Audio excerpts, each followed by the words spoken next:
Saya Monoteisme Nazara dengan NIM 2400496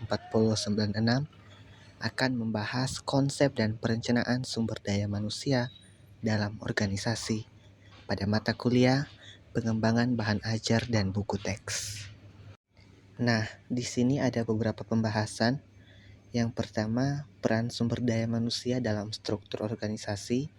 Yang kedua, strategi pengembangan sumber daya manusia yang terkait dengan tujuan organisasi. Yang ketiga, perencanaan sumber daya manusia, yaitu tahapan dan proses. Dan yang keempat adalah evaluasi efektivitas pengembangan sumber daya manusia dalam organisasi. Kita masuk pada pembahasan pertama, yaitu peran sumber daya manusia dalam struktur organisasi. Nah, peran manajemen sumber daya manusia atau SDM dalam struktur organisasi telah mengalami evolusi yang signifikan dari fungsi administratif tradisional menjadi mitra strategis dalam pencapaian tujuan organisasi. Nah, menurut Rifai dan Segala pada tahun 2021, halaman 45-48, transformasi peran SDM ini mencakup 4 dimensi utama yang saling berinteraksi dalam menciptakan nilai bagi organisasi. Nah, 4 dimensi utama peran sumber daya manusia itu adalah yang pertama, mitra strategis. Nah, sebagai mitra strategis, fungsi sumber daya manusia berperan aktif dalam perumusan dan implementasi strategi organisasi. Pada buku Hasibuan 2019 halaman 23-25 menjelaskan bahwa peran ini meliputi partisipasi dalam proses perencanaan strategis, analisis lingkungan internal maupun eksternal yang berkaitan dengan aspek sumber daya manusia, serta pengembangan strategi sumber daya manusia yang mendukung pencapaian tujuan bisnis organisasi. Yang kedua, ahli administrasi. Nah, meskipun peran strategis semakin menonjol, fungsi administratif tetap menjadi fondasi penting dalam manajemen SDM. Pada buku Mathis and Jackson yang dikutip dari Sutrisno tahun 2020, halaman 67-70 menekankan bahwa efisiensi operasional dalam pengelolaan proses-proses sumber daya manusia seperti payroll, benefit administrasi, record keeping merupakan prasyarat bagi kredibilitas fungsi sumber daya manusia dalam organisasi. Yang ketiga, advokat karyawan. Nah, sebagai employee champion, fungsi sumber daya manusia berperan sebagai penghubung antara manajemen dan karyawan, memastikan bahwa kepentingan dan kesejahteraan karyawan terakomodasi dalam kebijakan dan praktik organisasi. Dessler yang dikutip dalam Mangkunegara pada tahun 2018 pada halaman 112-115 menjelaskan bahwa peran ini mencakup advokasi terhadap kebutuhan karyawan, penyelesaian konflik, dan pengembangan lingkungan kerja yang kondusif.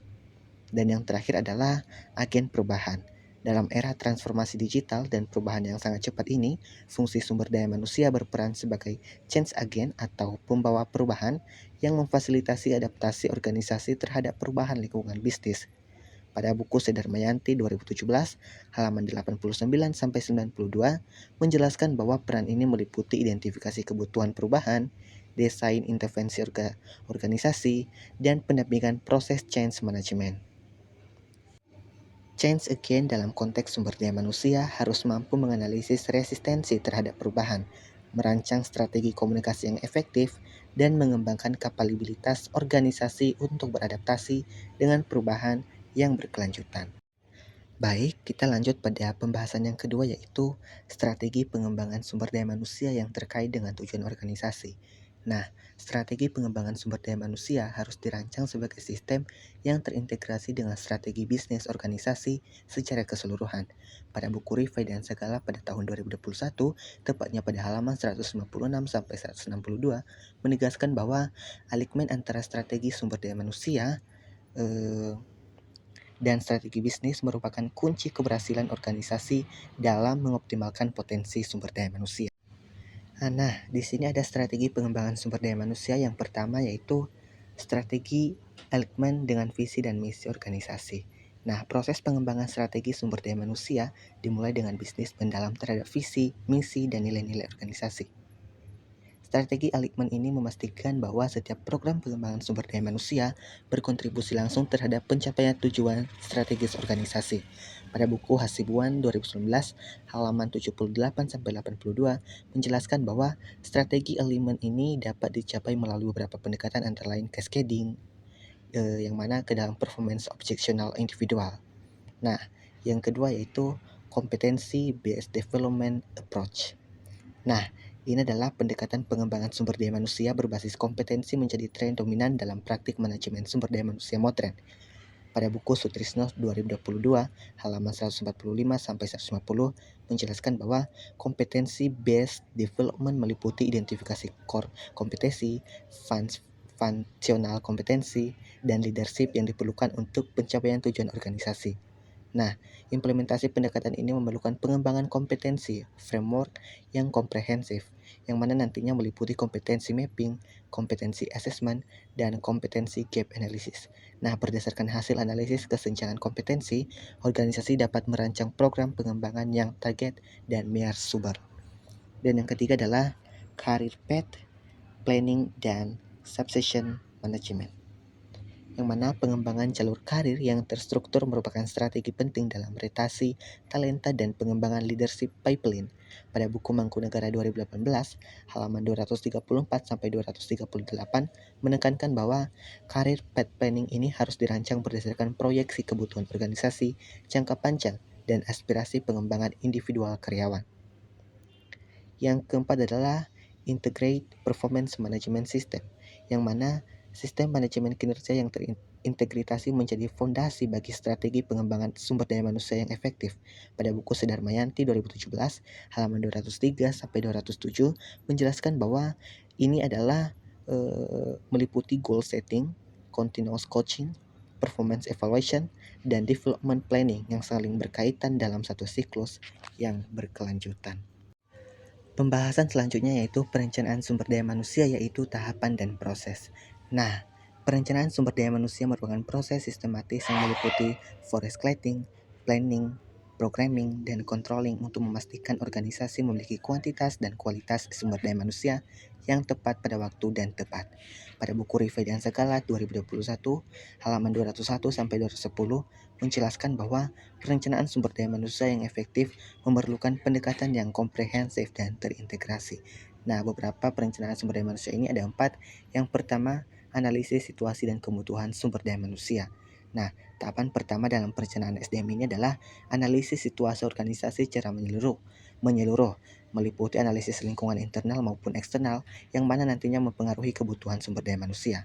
Nah, pada buku Hasibuan 2019 halaman 134-138 menjelaskan bahwa analisis situasi meliputi review terhadap strategi plan, organizational struktur, dan lain-lain.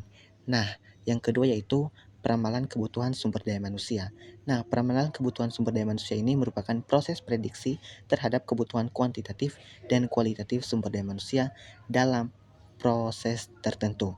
Nah, pada buku Sutrisno 2020 menjelaskan bahwa ini adalah pendekatan kuantitatif meliputi trend analisis, ratio analisis, dan lain-lain. Nah, pendekatan kualitatif ini meliputi expert judgment. Nah, kombinasi kedua pendekatan ini menghasilkan forecast yang lebih akurat dan reliable.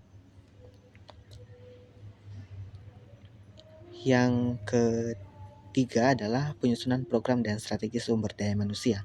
Berdasarkan hasil forecasting, organisasi menyusun program dan strategi sumber daya manusia yang komprehensif. Pada buku Mangkunegara 2018 halaman 167-172 menjelaskan bahwa penyusunan program SDM meliputi recruitment planning, training, and development program, yang mana setiap program harus dilengkapi dengan clear objective, success metric, timeline, budget alokasi, dan responsibility assessment, yang mana nantinya integrasi antara program menjadi kunci keberhasilan implementasi strategi sumber daya manusia secara keseluruhan. Yang terakhir adalah implementasi dan monitoring. Nah, tahapan implementasi memerlukan project manajemen yang efektif, meliputi research, alokasi, communication strategi, change management, dan risk mitigation. Pada buku Sedarmayanti 2017 halaman 256-260, yang mana menekankan pentingnya monitoring dan evaluation system yang memungkinkan organisasi untuk melakukan corrective action secara real time. Nah, monitoring sistem ini nanti meliputi pengembangan KPI atau Key Performance Indicator, yang mana regular progress review juga termasuk, stakeholder feedback, dan continuous improvement process. Nah, pembahasan yang terakhir adalah evaluasi efektivitas pengembangan sumber daya manusia dalam organisasi. Nah, evaluasi efektivitas program pengembangan sumber daya manusia ini merupakan komponen kritis yang memungkinkan organisasi untuk mengukur return on investment dan melakukan continuous improvement. Pada buku Rifai dan Segala 2021, halaman 257 sampai 295 menjelaskan bahwa evaluasi yang komprehensif memerlukan penggunaan multi-level evaluation framework dan matrix. Nah, di sini ada beberapa evaluasinya. Yang pertama, Kirkpatrick Four-Level Evaluation Model, yang mana model evaluasi Kirkpatrick ini yang terdiri dari reaction, learning, behavior, dan research level memberikan framework yang komprehensif untuk mengukur efektivitas program pengembangan sumber daya manusia. Pada buku Hasibuan 2019, halaman 245-250 menjelaskan bahwa implementasi setiap level evaluasi dalam konteks organisasi Indonesia. Nah, pada level 1 adalah reaction, yang mana mengukur kepuasan peserta terhadap proses pengembangan. Yang kedua adalah level kedua adalah learning, yang mana mengukur peningkatan pengetahuan, keterampilan, dan sikap. Level 3 adalah behavior, yang mana mengukur aplikasi pembelajaran dalam pekerjaan. Level 4 adalah result, yang mana mengukur impact terhadap organizational outcomes. Yang kedua adalah ROI, analisis dalam pengembangan sumber daya manusia. ROI ini adalah return on investment, yang mana memberikan perspektif finansial terhadap efektivitas investasi pengembangan sumber daya manusia.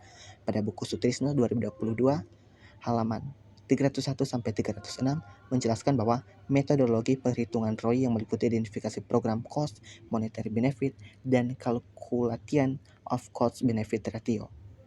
Nah, yang ketiga adalah balance scorecard approach, yang mana memberikan framework yang balance dalam mengukur efektivitas pengembangan sumber daya manusia dari multi-level perspektif, finansial, customer, internal process, dan learning and growth.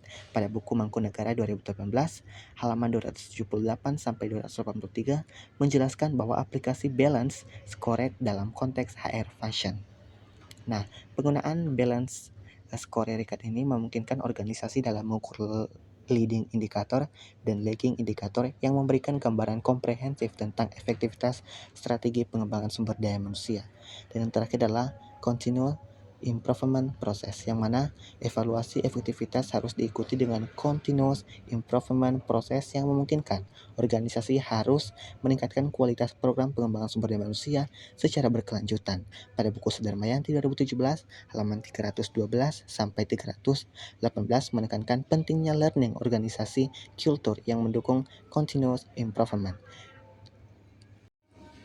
Nah, di sini ada kesimpulan ataupun rangkuman, yang mana konsep dan perencanaan sumber daya manusia dalam organisasi mencakup 4 aspek fundamental yang saling berkaitan.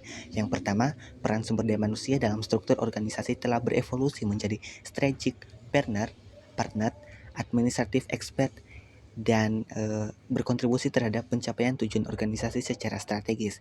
Yang kedua, strategi pengembangan sumber daya manusia harus dirancang dengan pendekatan strategi alignment dan manajemen yang mendukung realisasi visi dan misi organisasi. Yang ketiga, perencanaan sumber daya manusia memerlukan proses sistematis yang meliputi analisis situasi, forecasting, penyusunan program, dan implementasi dengan monitoring yang kontinu untuk memastikan organisasi memiliki sumber daya manusia yang tepat pada waktu yang tepat. Yang keempat adalah evaluasi efektivitas pengembangan sumber daya manusia menggunakan multiple evaluation framework seperti Kirkpatrick Model, ROI Analysis, dan Balance Scorecard untuk mengukur impact dan mendukung continuous improvement dalam praktik manajemen sumber daya manusia. Sekian penjelasan saya mengenai konsep dan perencanaan sumber daya manusia dalam organisasi. Saya Manotis Manasara. Terima kasih.